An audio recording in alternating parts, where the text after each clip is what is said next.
Many financial analysts are saying that if mortgage giants Fannie Mae and Freddie Mac had been effectively regulated years ago, the supercharged subprime mortgage meltdown that led to the current financial mess would either never have happened or would have been nowhere near as severe.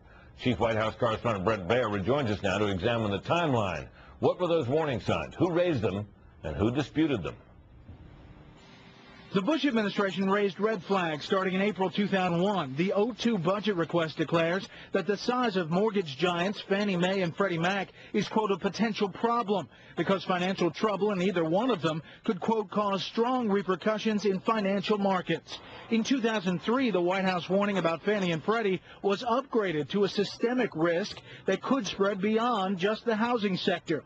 In fall of 2003, the Bush administration was pushing Congress hard to create a new federal agency to regulate and supervise Fannie and Freddie, both government-sponsored enterprises or GSEs.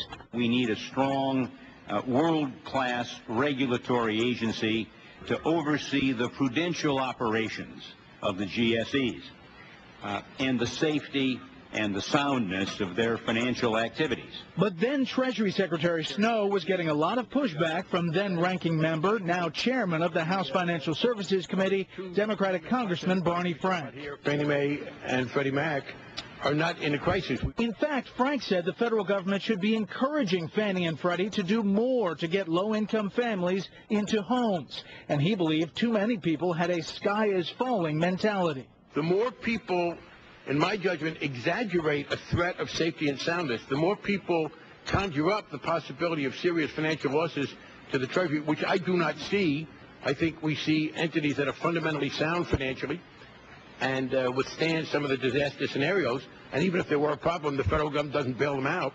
But the more pressure there is there, then the less I think we see in terms of affordable housing. The legislation was blocked. In 2005, Fed Chairman Alan Greenspan added his voice on Fannie and Freddie after Fannie leaders admitted major accounting screw-ups. Quote, enabling these institutions to increase in size, and they will once the crisis in their judgment passes, we are placing the total financial system of the future at a substantial risk. Later at another hearing on the topic, if we fail to GSE regulation, we increase the possibility of insolvency and crisis. But the two mortgage giants had staunch defenders. Democratic Senator Charles Schumer said, quote, I think Fannie and Freddie over the years have done an incredibly good job and are an intrinsic part of making America the best housed people in the world. If you look over the last 20 or whatever years, they've done a very, very good job. Senator John McCain co-sponsored legislation pushing for regulation, delivering a speech on the Senate floor in 2006. Quote, for years I have been concerned about the regulatory structure that governs Fannie Mae and Freddie Mac.